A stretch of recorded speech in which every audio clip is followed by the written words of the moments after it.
अपने गुरु प्रदत्त इष्ट मंत्र, इष्ट नाम, इष्ट रूप, इष्ट धाम, इष्ट प्रेमी,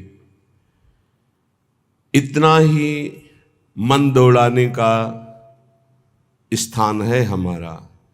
इसके अलावा अन्य सब निषेध है। जहां हमारा मन परम सुख में डूबेगा वो यही स्थान है। गुरु प्रदत्त इसलिए कि उपासना सिद्ध तभी होती है जो सांगोपांग होती है। सांगोपांग कहते हैं गुरु प्रदत्त नाम, गुरु प्रदत्त मंत्र, गुरु प्रदत्त कंत अर्थात इष्ट और गुरु प्रदत्त ग्रंथ अर्थात आचार्य वाणी। जाकी यह सांगोपांग उपासना हुए, वाको यह रस सिद्ध होए, वही इस रस का रसास्वादन कर सकता है। तो अहोभाग्य है उपासक को जिसको गुरु प्रदत्त उपासना प्राप्त हुई है। ये बहुत बड़ी निधि है। अगर उपासक उपास्य देव का भरोसा हृदय में रख ले, फिर सारी जिम्मेवारी आराध्य देव उसकी ले लेते हैं। योगक्षेमम वहाम्यहम्, निश्चिंत हो जाता है उपासक। न लोक की चिंता, न परलोक की चिंता। बड़े से बड़े भय के अवसर पर भी हृदय में एक अद्भुत शीतलता, एक अद्भुत आनंद की उपस्थिति रहती है, क्योंकि आराध्य देव उसके हृदय में प्रकाशित हो गए हैं। जब तक कोई अन्य भरोसा, अन्य आश्रय है, तब तक उपास्य देव त्रिगुण माया का पर्दा लगाकर हृदय में ही छुपा छुपी का खेल खेलते रहते हैं।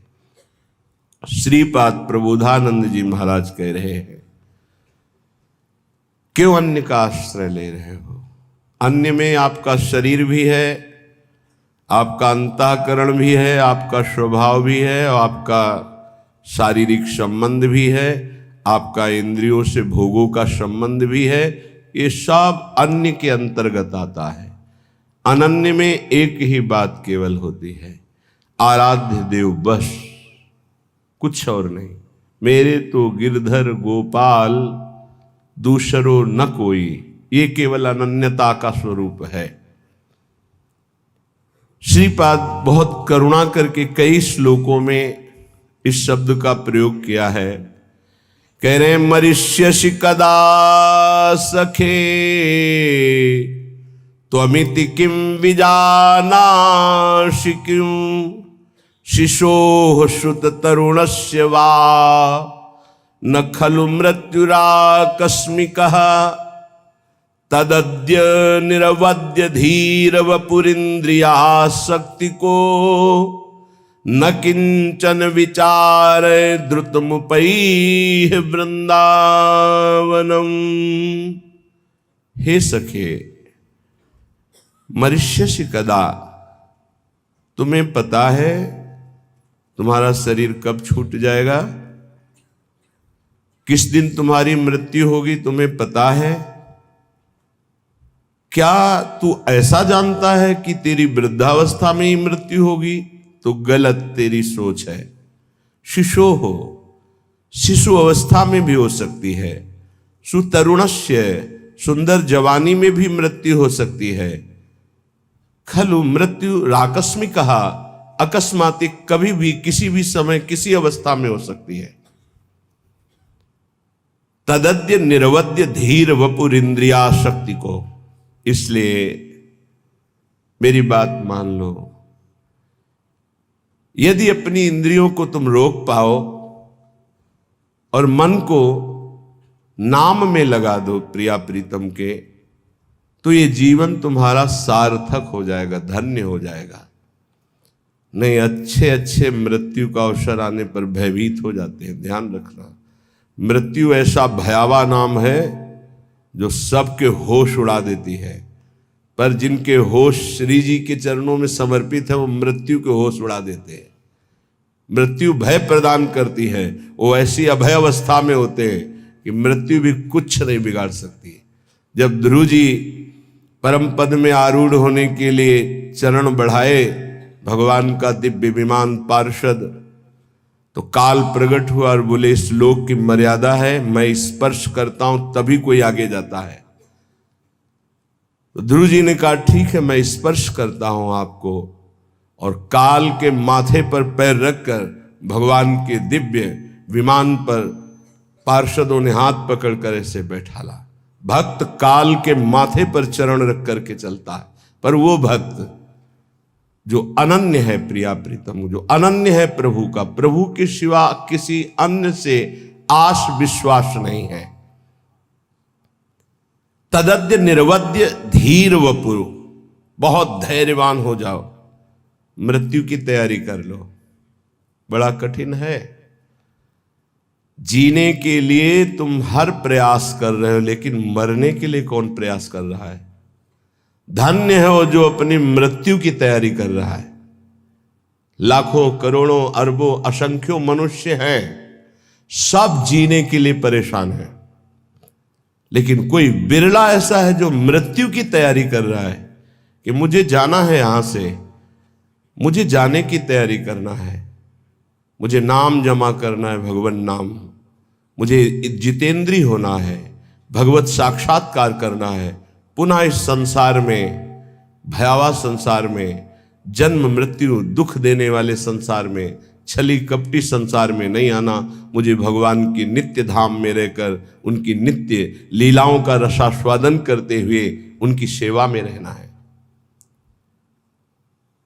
ये पहली तैयारी हुई एक श्लोक में कि आप सोचो तुम्हारी मृत्यु होगी, कब होगी, किस समय होगी, कुछ पता नहीं, किसी भी समय हो सकती है। खलु मृत्यु आकस्मिक, अकस्मातिक, तुम्हें पता भी नहीं चलेगा। खेल खेल में हंस रहे, नाच रहे, पधार गए। धैर्यवान बनकर मृत्यु पर विजय प्राप्त करने की तैयारी कोई बिरला करता है, एक कोई फर्क नहीं। प्रवचन की बात नहीं है, अगर हृदय में नाम चल रहा है तो कोई फर्क नहीं है। हर समय अपनी बैग तैयार है, टिकट पास है, जहां जाना है वहां पता है, फोन से पहले बात हो चुकी है कि मैं आ रहा हूं, तैयारी फिट है, वहां से उत्तर आ गया है, आ जाओ। अब बोलो क्या परेशानी? कोई परेशानी नहीं। जिसकी तैयारी नहीं होती, अचानक कोई बात होती है, वो परेशान हो जाता है। जैसे आपके घर में अचानक 50 लोग आ जाए, अब आप परेशान हो जाएंगे। वही जब तैयारी करते हैं तो 500 लोग बारात में आते हैं, आप खूब आनंद पूर्वक उनका स्वागत करते हैं, क्योंकि आपने तैयारी कर रखी है। ऐसे ही मृत्यु के स्वागत की आपने क्या तैयारी की है?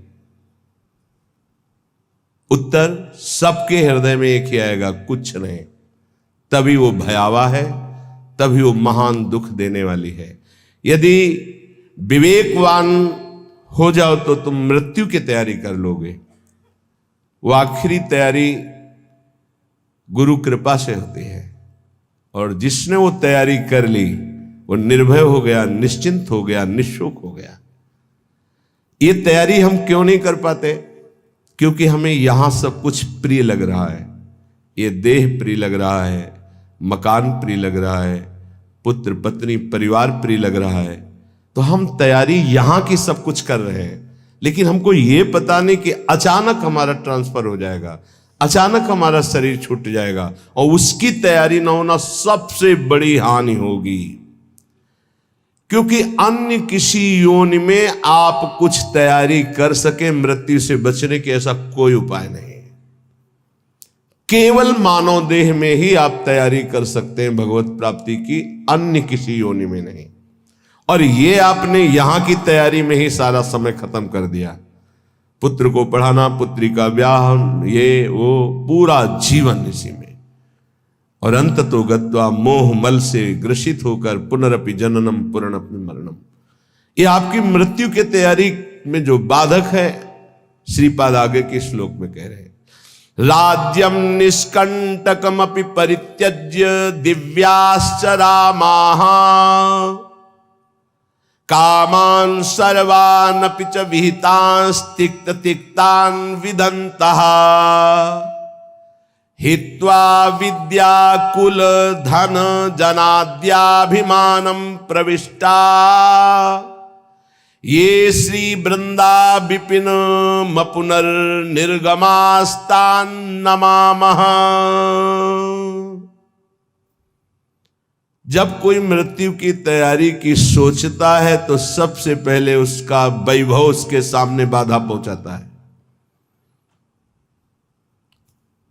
माना तुम्हारा चक्रवर्ती सम्राट पद है, निष्कंटक राज्य है, तो मरोगे तो है ही, तो क्या राज्य लाद के ले जाओगे? राज्यम निष्कंटकमपि परित्यज्य बरबस राज सुतहि नृप दीन्हा हरिहित आप गवन बन कीन्हा। ये तैयारी है। जबरदस्ती छोड़ा जाता है भोगों को, प्यार से नहीं छोड़ा जाता है। ये जो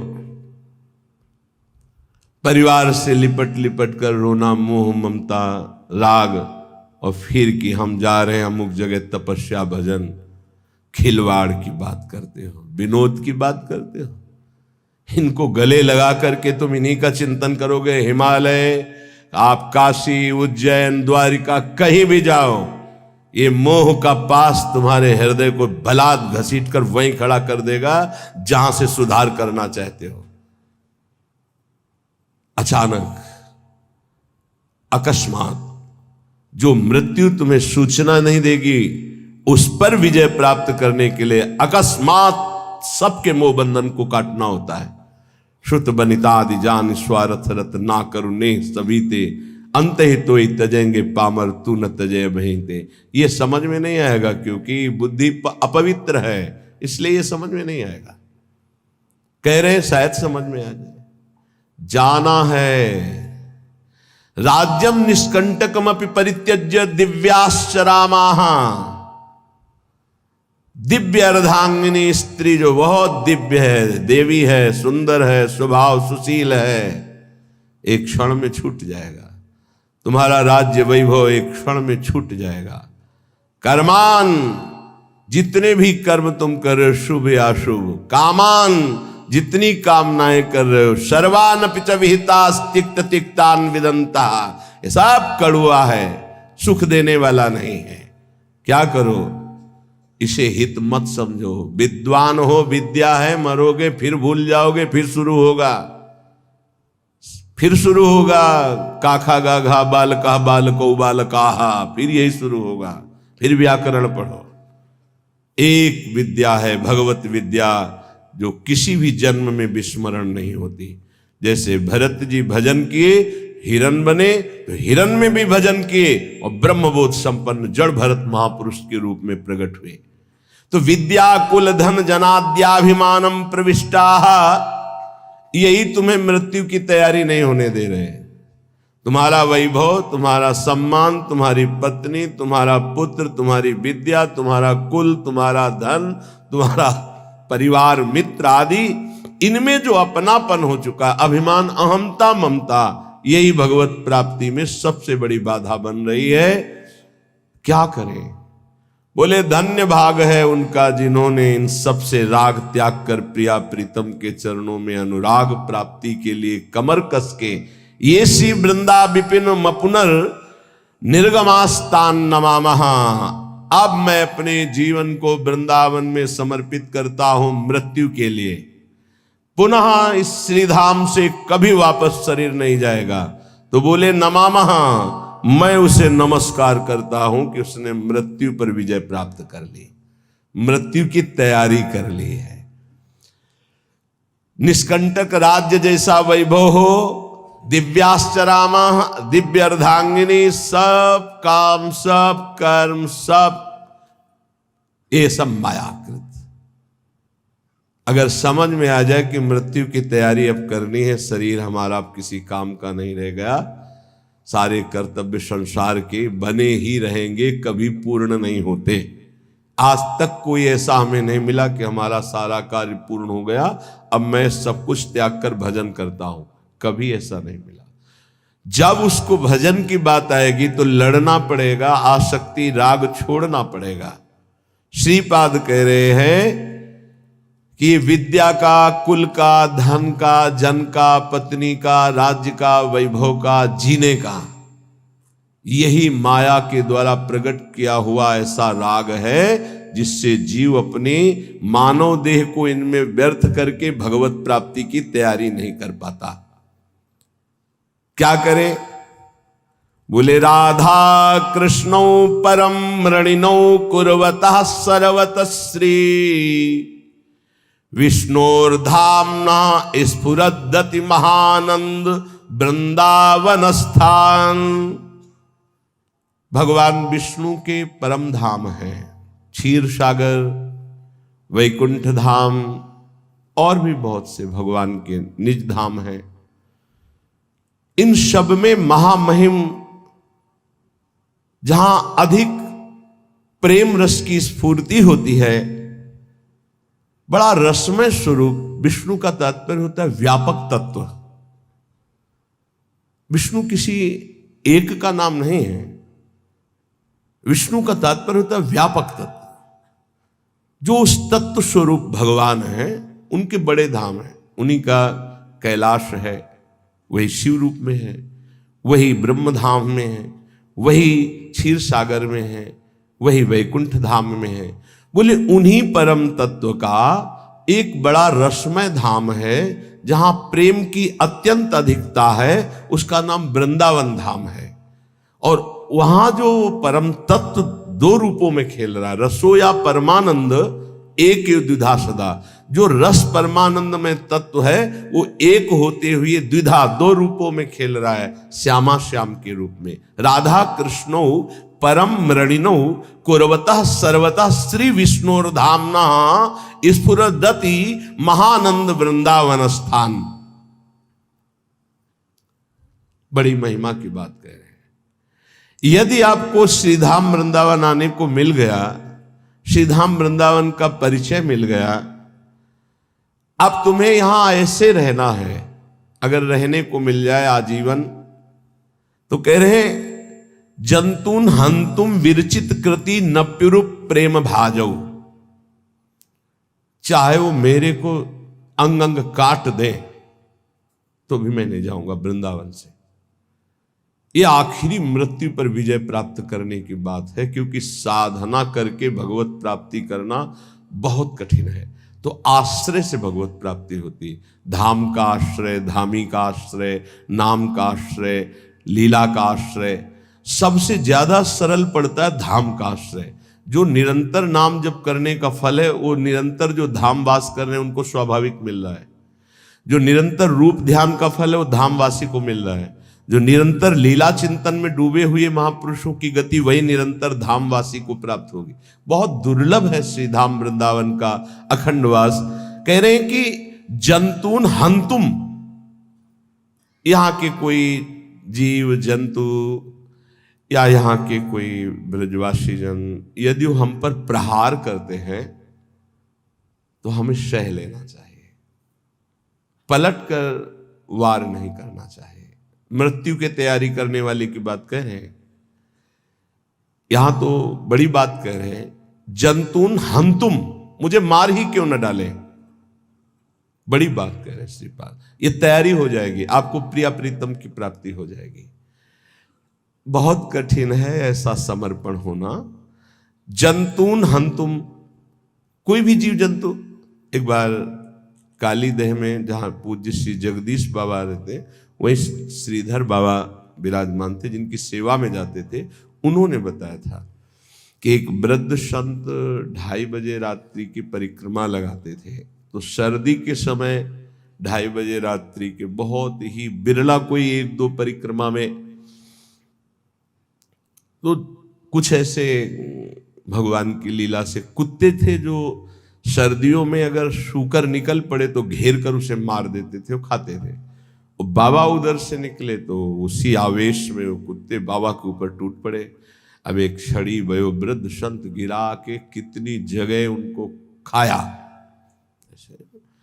तब कोई परिक्रमार्थी कितने मिनट बाद निकला होगा, जब देखा हल्ला मचाया तो खून खच्चर से उनको उठा के कालीदह के स्थान में आश्रम पे लाए। वह सुन के मुँह से राधा राधा राधा। तो उस समय हरगूलाल सेठ जी थे, उन्होंने जब सुना तो आए, क्योंकि बड़े भजनानंदी संत थे। तो उन्होंने कहा कि मथुरा चलना पड़ेगा, इतना घाव ऐसा ऐसा, यहाँ तो डॉक्टरों की वैसी सुविधा नहीं है, मथुरा चलना। पूरा नहीं, हम जीने के लिए वृंदावन नहीं आए, हम मरने के लिए आए हैं।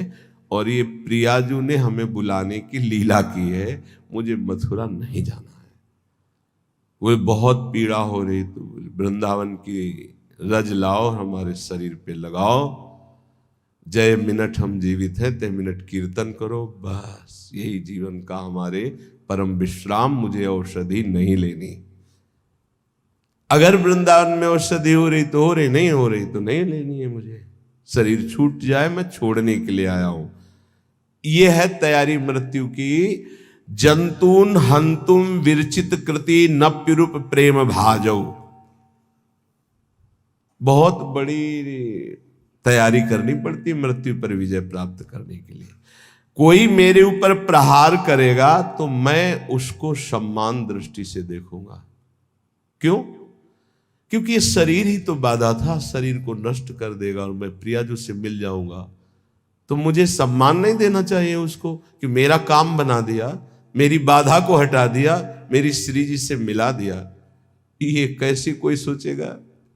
ये कोई महाभागवत सोचेगा, साधारण व्यक्ति तो सोच ही नहीं सकता। कह रहे मैं दान और मान के द्वारा उसे पुष्ट कर दूंगा जो मेरे ऊपर प्रहार करेगा। ये केवल महात्माओं में स्थिति होती है, जो शुद्ध भगवान के प्रेमी जन होते हैं। मैं सच्ची कहता हूं, यदि ऐसे कोई वृंदावन वास करे तो श्री श्यामा श्याम उसके ऋणी हो जाते हैं। श्यामा श्याम उसके ऋणी हो जाते हैं और उसे अपना पूर्ण प्रेम भाजन बना देते हैं।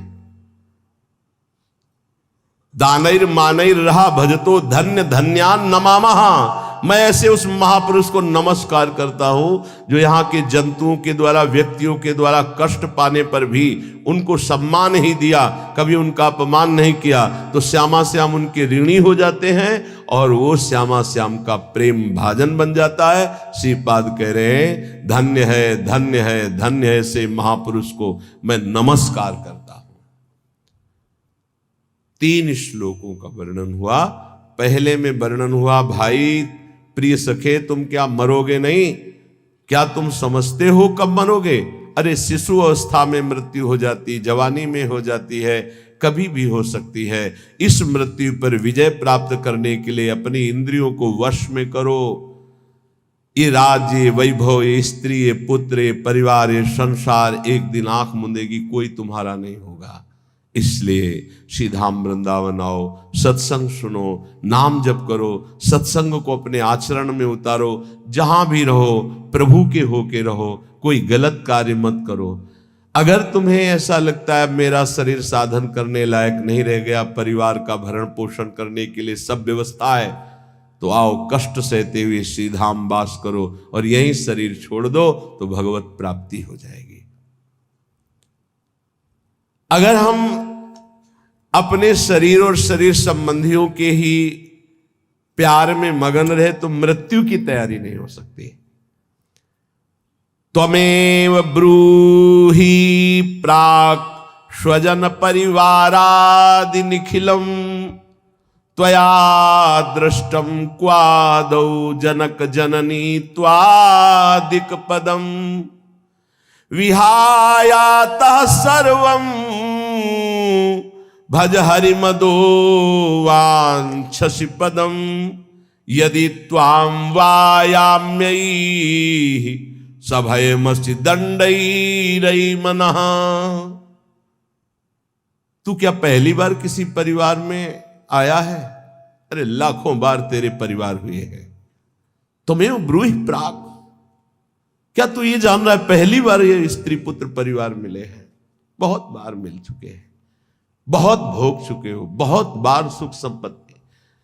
एक राजस्व यज्ञ में चीटा एक छोटा सा दाना अन्न का लिए लंगड़ाता हुआ जा रहा था, उसकी एक टांग टूटी हुई, 3 टांगों से अर्जुन जी ने कहा राजसूय यज्ञ में सब निहाल हो रहे हैं, प्रभु इस चींटे को भी निहाल कर दो, कभी इसको भी तो सुख दो। तो भगवान श्री कृष्णचंद्र जी ने कहा 14 बार ये इंद्र बन चुका है, जो आज 3 टांगों से लड़खड़ाता हुआ छोटा सा दाना अन्न का लेकर बड़े भार से चल रहा है, वो 14 बार देवराज इंद्र हो चुका है सृष्टि में। तो इसका मतलब है हम तुम भी ये सब भोग चुके हैं। तो कह रहे त्वमेव ब्रूहि प्राक, तुम्हें क्या पता है कि तुम दिन स्वजनों को अभी मान रहे हो, कुछ दिन बाद जानोगे भी नहीं इनको। जैसे पीछे के स्वजनों को नहीं जानते हो, छोड़कर चले आए हो, ऐसे इनको भी छोड़कर चले जाओगे। इनमें से कितने तुम्हारे साथ रहेंगे, कौन कौन तुम्हारे साथ रहेगा? कोई साथ नहीं रहेगा। जैसे यहां कहा जाता है ना कि भाई पति पत्नी का तो 7 जन्म का संबंध होता है, नहीं कहते नहीं कि 7 जन्म का संबंध होता, 7 जन्म, अगले मिनट का संबंध का पता नहीं, 7 जन्म का संबंध। तो वहां से गारंटी लिखा के लाए 7 जन्म तक एक ही साथ रहेंगे, ऐसा नहीं है। प्रबल आसक्ति दोनों में हुई, मरते समय दोनों का चिंतन हुआ, तो अगला जन्म किस योनि में होगा उसका पता नहीं है, पर वो आसक्ति के कारण आसपास ही होंगे, पति पत्नी होंगे ऐसा बात नहीं। एक महात्मा में उदाहरण में दिया गया था कि जिसके माता पिता के यहां भक्ति होती थी, तो बचपन से भक्ति के संस्कार उस लड़की के थे, उसका ऐसी जगह ब्याह हुआ जहां बिल्कुल भक्ति शून्य घर था। अब वो अपनी आराधना में बैठी थी तो पति उसे बहुत विक्षेप देता, बहुत पति को, वो धर्मात्मा थी, प्राणों से भी अधिक प्यार करती। प्यार का बहुत बड़ा प्रभाव होता है। बहुत दिनों के बाद उसने कहा कि मैं हार गया, तुम्हारा विरोध करते करते तुम जीत गए, आज से मैं वही करूंगा जो तुम कहोगी। बोले हमारे गुरुजी आते हैं, उनसे दीक्षा ले लो, जितना गुरुदेव कहें उतना भजन करो, यही मेरी इच्छा है। मेरी आज तक मैंने कोई आपसे इच्छा प्रकट नहीं की, आप विरोध करते रहे, मैं सहती रही। तो दीक्षा देने के लिए पार्श्व में अगर कोई पावन नदी होती है तो कहा जाता है जाओ यमुना स्नान कराओ, गंगा स्नान कराओ।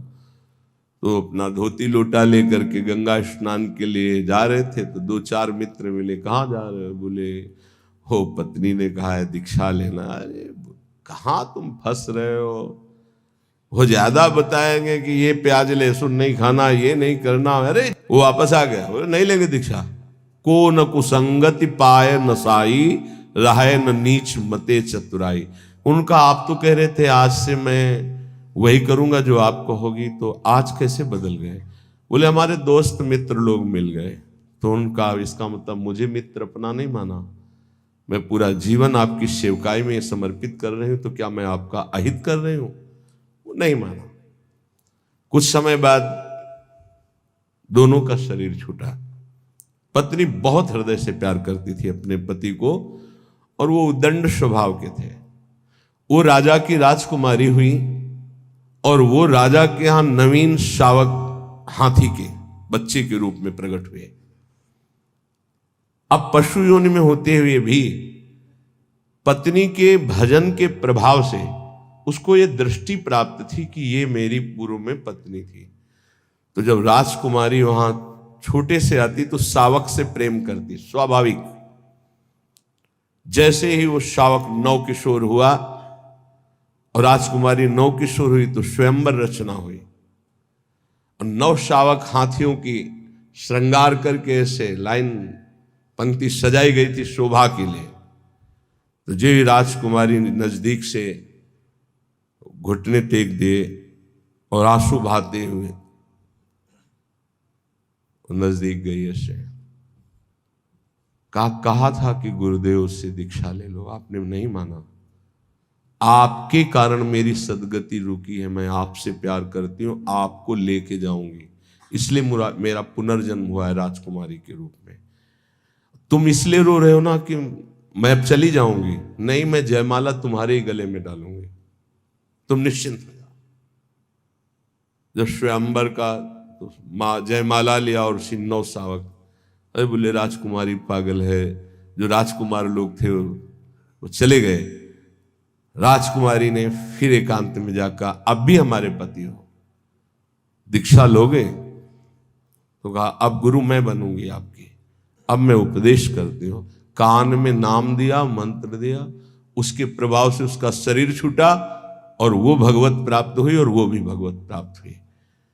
अगर दोनों भगवत मार्ग के पथिक हो तो भगवान के समीप एक ही साथ जा करके अपने स्वरूप में रह सकते हैं। ऐसा नहीं कि तुम्हारे कहने से हो जाएगा कि 7 जन्म तक हम, कोई किसी का नहीं, मिनट में सब अलग अलग।